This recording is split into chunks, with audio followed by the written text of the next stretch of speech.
Meron tayong mga lumang 20 pesos. Ito ay 1999, 1998,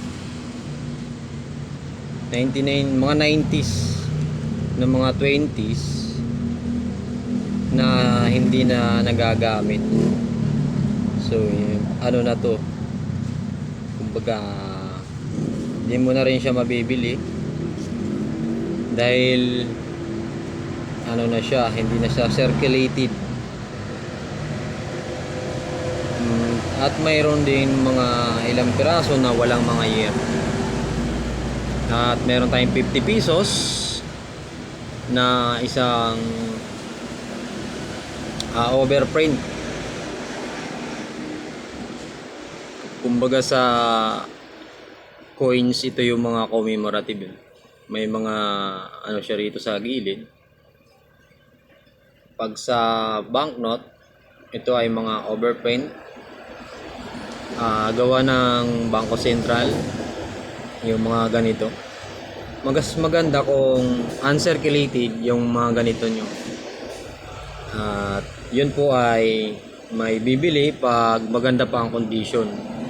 Ito kasi circulated na, hindi na siya pang collection dahil marami na siyang gusot, marami na siyang tupi. Pero kung ibibenta mo, wala na siyang, hindi na siya mabibili ng mga collectors kasi ang hanap ng mga collectors ay yung mga uncirculated. Pero kung personal collection, pwede mo itong itabi.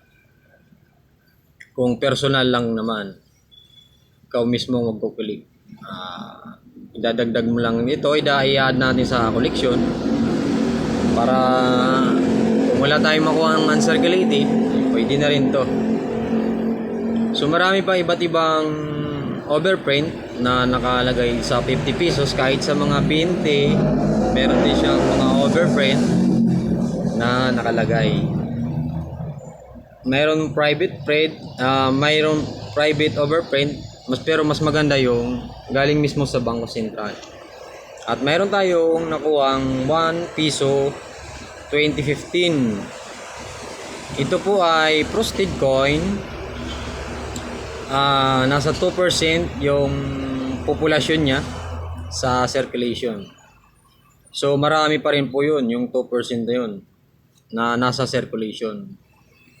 Tinabi ko lang pangdagdag sa collection. Ito po ay common lang common coin lang po ito.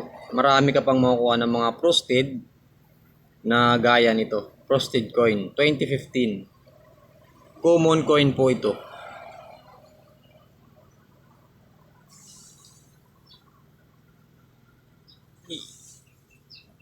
Uy.